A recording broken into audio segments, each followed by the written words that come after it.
स्वच्छता पखवाड़े के इस कार्यक्रम में मैं सबसे पहले सफाई कर्मी भाइयों का अभिनंदन करता हूं, उन्हें नमन करता हूं।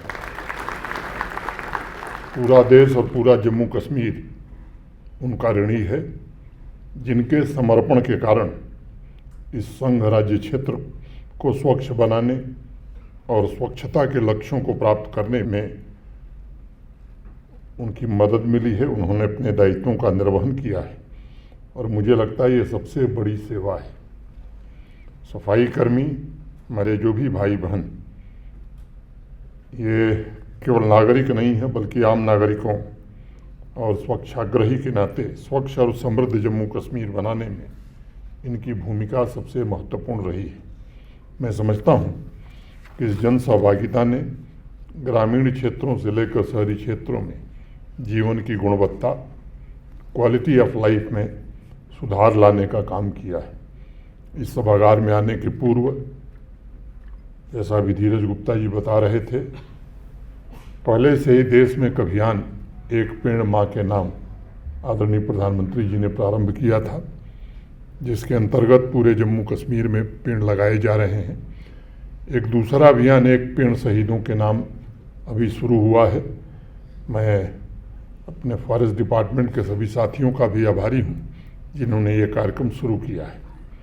आप सबको पता है कि भारत के आदरणीय प्रधानमंत्री श्रीमान नरेंद्र मोदी जी ने 2 अक्टूबर 2014 को जब महत्वाकांक्षी स्वच्छ भारत अभियान प्रारंभ किया था, तब उसका एक बड़ा लक्ष्य स्वच्छता को लेकर के लोगों की सोच और स्वभाव दोनों में परिवर्तन लाना था। विंटर हॉल में रूरल सैनिटेशन डिपार्टमेंट ने जिस एग्जीबिशन का आयोजन किया है वो इस बात का प्रमाण है कि पंचायत और एजुकेशनल इंस्टीट्यूशन से लेकर लगभग सभी संस्थाओं में स्वच्छता को लेकर अब जिम्मेदारियों का एहसास हुआ है और लोग सफाई के प्रति अधिक जागरूक हुए हैं पहले से। जम्मू कश्मीर के ग्रामीण इलाकों में स्वच्छता अभियान ने वंचित वर्ग की माताओं और बहनों का जीवन भी काफ़ी आसान बनाया है। वह पहले से अधिक एम्पावर हुई हैं और मुझे लगता है कि अब गरिमापूर्ण जीवन व्यतीत कर रही हैं। पिछले 4-5 वर्षों में स्वच्छता अभियान में तमाम उपलब्धियां हासिल करने के पश्चात जम्मू कश्मीर प्रशासन ने समग्र स्वच्छता का लक्ष्य तय किया और मैं कह सकता हूं कि टाइम बाउंड मैनर में 100% ODF प्लस मॉडल का दर्जा भी हासिल करने में सफलता पाई। इस अभियान से जो भी हमारे साथी जुड़े थे, मैं उनको हृदय से बधाई देना चाहता हूँ। स्वच्छ भारत मिशन ग्रामीण के तहत जैसा मेरे पूर्व भी बताया गया, सभी 6,650 गाँवों को ODF प्लस घोषित किया जा चुका है। लगभग 18 लाख से ज़्यादा हाउस होल्ड टॉयलेट, 5 लाख सोक पिट्स, 2 लाख से अधिक कंपोस्ट पिट्स और 5,500 से ज़्यादा कम्युनिटी सैनिटेशन कॉम्प्लेक्स बनाए जा चुके हैं, जिसे मैं स्वच्छता अभियान की एक बड़ी उपलब्धि मानता हूँ। कचरे को धन में कैसे तब्दील किया जाए, कार्बनिक जैव कृषि संसाधन योजना गोवर्धन इसीलिए शुरू की गई थी। बायोग्रेडेबल कचरा प्रबंधन के लिए व्यक्तिगत और कम्युनिटी कंपोस्ट पिट का निर्माण इसीलिए प्रशासन ने कराया है और मुझे खुशी है कि आज रूरल डेवलपमेंट डिपार्टमेंट ने एग्रीकल्चर डिपार्टमेंट के साथ कंपोस्ट की मार्केटिंग का भी एक MOU साइन किया है। मैं इस नई शुरुआत के लिए दोनों डिपार्टमेंट्स को हृदय से बहुत बधाई देना चाहता हूं और शुभकामनाएं देना चाहता हूं। होल ऑफ गवर्नमेंट अप्रोच ये हमारी सामूहिक शक्ति का केवल प्रदर्शन नहीं है बल्कि किसी भी योजना के पूरा होने की गारंटी भी है। मुझे विश्वास है बेहतर स्वास्थ्य और स्वच्छता के लिए इसी प्रकार सभी लोग मिलकर के, स्टेक होल्डर्स मिलकर के काम करेंगे। आज सुबह इसी सभागार में श्रीनगर को वर्ल्ड क्राफ्ट सिटी का दर्जा भी मिला है। देश के 3 शहरों में आज श्रीनगर शामिल हुआ है। कल से शुरू हो रहे 15 दिवसीय स्वच्छता पखवाड़े का फोकस ग्रामीण और शहरी क्षेत्रों में स्वच्छता अभियान विशेष रूप से जम्मू कश्मीर के शहरी और ग्रामीण क्षेत्र पर्यटन के स्थल होंगे। मैं दोनों डिवीज़न में इस कैंपेन से जुड़े मित्रों, स्टेक होल्डर से ये अनुरोध करूंगा कि होल ऑफ गवर्नमेंट अप्रोच से काम करने की ज़रूरत है। अब केवल रूरल डेवलपमेंट और अर्बन डेवलपमेंट काम करेगा नहीं। हम जिस दफ्तर में रहते हैं वो दफ्तर भी हमें 14 दिनों में साफ कराने की जिम्मेदारी ये हमारी है। जिस घर में हम रहते हैं केवल सरकार सफाई करे इससे नहीं होगा। जिस घर में हम रहते हैं अगर इसको भी हम साफ करेंगे तो जम्मू कश्मीर को बेहतर बनाने में हमारा अपना भी योगदान होगा। और इसीलिए हमारे यहाँ कहा जाता है कि परिवर्तन जो शब्द है वो प्रथम पुरुष एक वचन का है। Change is a word of first person singular number I. तो केवल हम भाषण दें कि साहब स्वच्छता होनी चाहिए, इससे होता नहीं है। जब हम खुद शुरू करते हैं तो मुझे लगता है कि परिणाम बेहतर आता है। इस स्वच्छता पखवाड़े का एक बड़ा रोचक तथ्य है, इसे शुचिता संग्राम का नाम भी दिया गया है। यानी शुचिता माने पवित्रता, शुद्धता, और इसके लिए संग्राम मैं समझता हूँ कि सोच समझ करके नाम रखा गया है। लोगों की चेतना में इस बात का प्रचार और प्रसार बड़ा आवश्यक है। शुचिता अंतः और बाह्य दोनों होती है, इंटरनल एंड एक्सटर्नल बोथ। और इसीलिए राष्ट्रपिता महात्मा गांधी मन की शुद्धता और बाहरी परिवेश की शुद्धता दोनों पर बराबर बल देते थे। वह स्वच्छता को सर्वोपरि मानते थे और कहा करते थे कि हमें स्वच्छता और सफाई का मूल्य पता होना चाहिए। और इसलिए अभियान स्वच्छ और स्वस्थ जम्मू कश्मीर की उस भावना का प्रतीक है जिसे पूज्य बापू ने प्रेरित किया था और जो मानते थे कि ईश्वर भक्ति के बाद जीवन में जो सबसे दूसरा बड़ा पुण्य काम है वह स्वच्छता का है।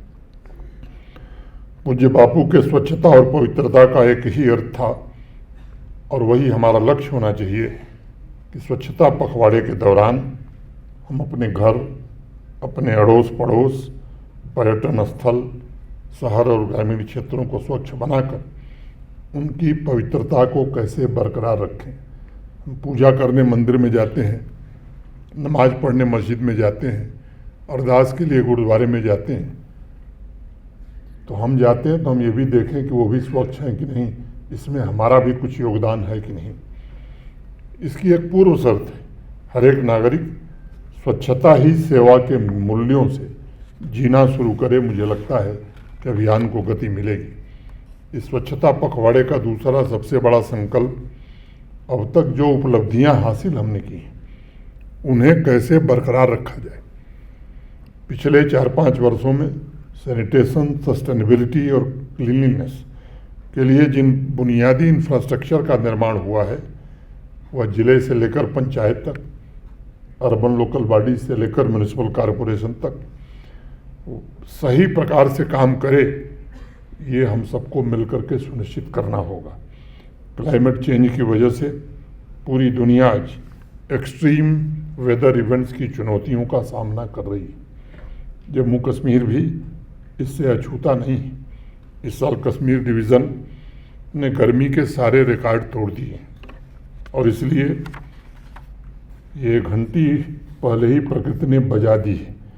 समाज को स्वच्छता और इन्वायरमेंट के प्रति संवेदनशील बनना होगा।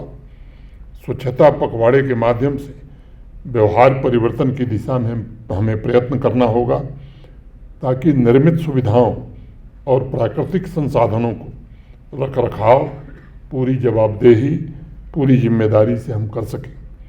आज इस अवसर पर मैं जम्मू कश्मीर के सभी नागरिकों से प्रार्थना करूंगा कि 4 संकल्प अगर हम लेते हैं, गांव या वार्ड जहां हम रहते हैं वो स्वच्छ हो, स्वस्थ हो, हरे भरे हों और पर्याप्त पानी हो। अगर ये 4 संकल्प हम लेते हैं और इसके लिए काम करते हैं तो मुझे लगता है कि जो विकास की गति हमारी है वो और तेज हो सकती है। अगर हर गांव, हर शहरी वार्ड यह 4 संकल्प साकार कर लेता है तब न सिर्फ गरीबी और बीमारी से मुक्ति मिलेगी, बल्कि वह गांव भी आत्मनिर्भर होगा, वह शहर भी आत्मनिर्भर बनेगा और वह सुशासन की सबसे सशक्त इकाई भी होगा। क्लाइमेट चेंज की चुनौतियों से निपटने का ये सबसे कारगर तरीका है। इस अभियान में प्रशासन पूरी तरह से लगा है, हर प्रकार की मदद करेगा। हर एक गांव को, हर एक शहरी पंचायत को पर्याप्त संसाधन उपलब्ध कराए जा रहे हैं। मैं चाहता हूं कि यहाँ के नागरिक इसे जन आंदोलन बनावें। हर एक ग्रामवासी और नगरवासी जवाबदेही और जिम्मेदारी के साथ इस अभियान में जुड़े।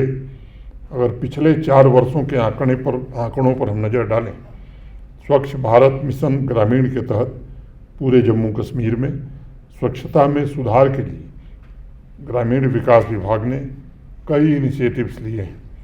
इन इनिशिएटिव्स में लाखों शौचालयों के निर्माण के साथ साथ सुरक्षित स्वच्छता प्रैक्टिसेस के उपयोग को बढ़ावा देना, लिक्विड और सॉलिड वेस्ट का उचित डिस्पोजल सुनिश्चित करना भी शामिल है। विशेष रूप से इस बात पर जोर दिया गया है कि क्लीन और ग्रीन गांव के लक्ष्य को प्राप्त करने के लिए हर पंचायतों में एक हेल्दी कंपटीशन हो। सभी पंचायत अपनी स्थानीय चुनौतियों के लिए इनोवेटिव समाधान पर विशेष ध्यान दें। ऐसे ही हमारे जो शहरी वार्ड हैं वो भी इसी दिशा में आगे बढ़ें। प्रशासन, समाज के लोग, जनप्रतिनिधि एक साथ बैठकर स्थानीय समुदाय के लिए जिस प्रकार इंफ्रास्ट्रक्चर की प्लानिंग और उसका क्रियान्वयन हुआ है वह निसंदेह काबिले तारीफ है। सही तरीके से उस इंफ्रास्ट्रक्चर का रखरखाव, स्वच्छ आंदोलन की निरंतर मॉनिटरिंग से सभी इलाकों में स्वच्छता की स्थिति में उल्लेखनीय सुधार हो रहा है। लेकिन ये 15 दिन में पूरा होने वाला काम नहीं है, यह एक निरंतर प्रक्रिया है और इसकी निरंतरता अगर हम बनाए रखेंगे तो निश्चित रूप से हम लक्ष्य हासिल कर पाएंगे। हर महीने आवाम की आवाज़ के कार्यक्रम में मुझे अनेक युवाओं से सुझाव मिलते हैं। वेस्ट मैनेजमेंट को लेकर, स्वच्छता अभियान को लेकर के सैकड़ों लोग सुझाव देते हैं। गाँव में लोग सॉलिड लिक्विड वेस्ट मैनेजमेंट और विशेष रूप से प्लास्टिक रिसाइकलिंग और वैकल्पिक ऊर्जा के अधिक से अधिक उपयोग के लिए अनेक इनोवेटिव सुझाव दे रहे हैं। अभी इस महीने कुलगाम के इदरीस अहमद ने ग्रामवासियों के नेतृत्व में सप्ताह में दिन के हिसाब से वेस्ट कलेक्शन और उसके डिस्पोजल के संबंध में मुझे एक पत्र भेजा था, जिसे रूरल डेवलपमेंट डिपार्टमेंट को भेजा गया है। कठुआ की शबनम सिंह ने भी अपने पत्र में जन आंदोलन का उल्लेख किया था कि कलेक्शन से लेकर उसकी रिसाइकलिंग प्रोसेस में कैसे आम आदमी शामिल हो और यह चेतना हर वर्ग तक कैसे पहुँचे ताकि ये हमारी आदत में शुमार हो सके।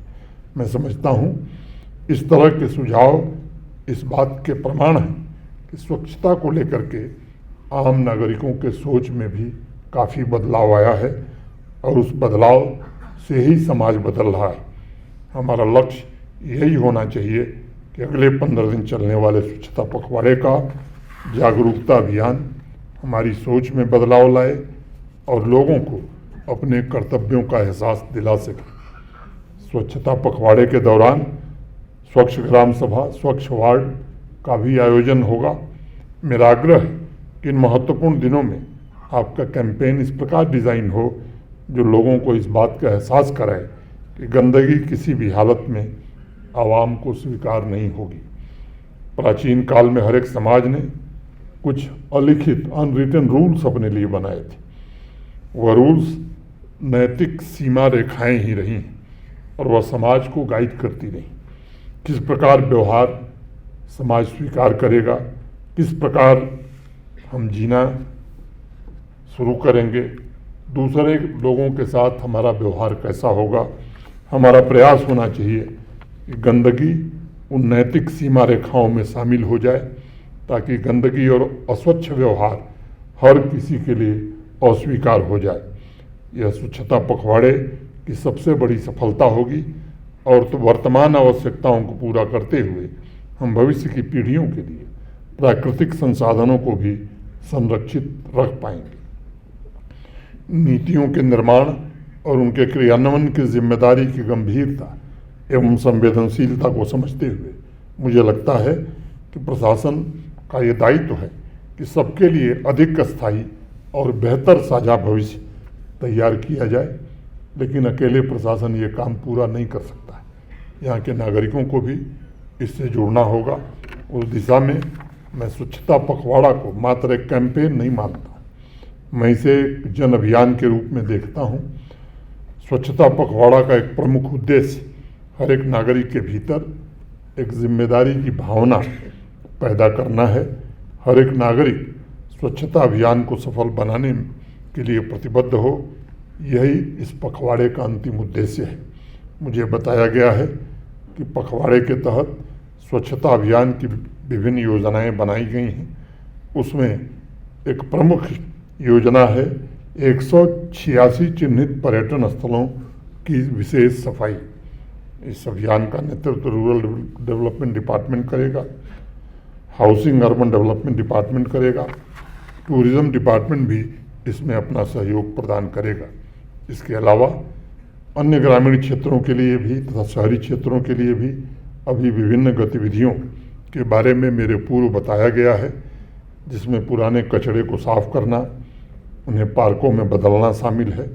स्कूल, कॉलेज, ऑफिसेस में स्वच्छता, place, bus stand, railway station, marketing area, जिन्हें कूड़ा फैलाने वाले हॉट स्पॉट के रूप में जानते हैं, वहाँ सफाई अभियान, सैनिटेशन वर्कर के लिए ओरिएंटेशन प्रोग्राम, हेल्थ कैंप, ये स्वच्छता पखवाड़े के दौरान आयोजित किए जाएंगे। मेरा आग्रह है कि स्वच्छता पखवाड़े के दौरान स्टूडेंट्स को भी वेस्ट मैनेजमेंट, वेस्ट सेग्रीगेशन और वेस्ट के इन्वायरमेंट पर पड़ने वाले दुष्प्रभाव के बारे में हमें जानकारी देनी चाहिए। उन्हें सामुदायिक अभियानों से जोड़ने का भी प्रयत्न होना चाहिए। बैक टू विलेज अभियान ने गाँवों में वेस्ट मैनेजमेंट की न सिर्फ शुरुआत की थी, बल्कि मैं समझता हूँ पिछले 4 वर्षों में सॉलिड एवं लिक्विड वेस्ट मैनेजमेंट के इंफ्रास्ट्रक्चर को विकसित करने और सामुदायिक जिम्मेदारी की भावना से वेस्ट मैनेजमेंट की स्थिति को बेहतर बनाने में भी इस अभियान ने महत्वपूर्ण भूमिका निभाई थी। आज आवश्यकता इस बात की है कि नए इनिशिएटिव के द्वारा इस अभियान को और कैसे मजबूत बनाया जाए, और मैं मानता हूँ कि इस दिशा में स्वच्छता बैंक तथा हर घर में कंपोस्ट मार्केटिंग के मेकिंग के प्रयासों को अगर हम प्रोत्साहित करते हैं, तो जिन पंचायतों में सॉलिड तथा लिक्विड वेस्ट मैनेजमेंट का इंफ्रास्ट्रक्चर कमज़ोर है, वहाँ सभी स्टेक होल्डर्स नई प्रतिबद्धता के साथ शायद काम करें। इस वर्ष रूरल सैनिटेशन द्वारा ग्रामीण इलाकों में 1000 कम्युनिटी सैनिटरी कॉम्प्लेक्स निर्मित किए जाएंगे, जो गाँवों में स्वच्छता के बुनियादी ढांचे को और सशक्त बनाएगा। इस इंफ्रास्ट्रक्चर के लिए जम्मू कश्मीर प्रशासन ने 333 करोड़ रुपए का प्राविधान किया है। मुझे उम्मीद है कि आम नागरिकों के स्वास्थ्य और ओवरऑल वेलबीइंग के लिए यह मील का पत्थर साबित होगा। आज IT डैशबोर्ड तथा पंचायत सेक्रेटरीज के लिए ट्रेनिंग प्रोग्राम की भी शुरुआत हुई है। मैं उनके उज्जवल भविष्य की कामना करता हूं। Rural development, urban development, forest department द्वारा स्वच्छता पखवाड़े के लिए तैयार की गई सभी गतिविधियां स्वच्छता से संबंधित सभी चुनौतियों से निपटने में अहम भूमिका निभाएंगी, इसका मुझे पूरा भरोसा है। नई पीढ़ी के लिए पखवाड़े के 15 दिन एनवायरनमेंट के प्रति सम्मान और संस्कृति को बढ़ावा दें, ये हमें जरूर ध्यान रखना होगा। मैं एक बार पुनः विशेष रूप से सभी सफाई कर्मी भाई बहनों का अभिनंदन करता हूं तथा जम्मू कश्मीर के सभी नागरिकों से निवेदन करता हूं कि स्वच्छता पखवाड़े में बढ़ चढ़ करके आप हिस्सा लें, जन भागीदारी के इस अभियान को सफल बनावें। प्रशासन के जिन साथियों ने इस कार्यक्रम को बेहतरीन ढंग से नियोजित किया है, मैं उनके प्रति भी विशेष रूप से आभार व्यक्त करते हुए अपनी बात पूरी करता हूं। धन्यवाद। जय हिंद, जय भारत।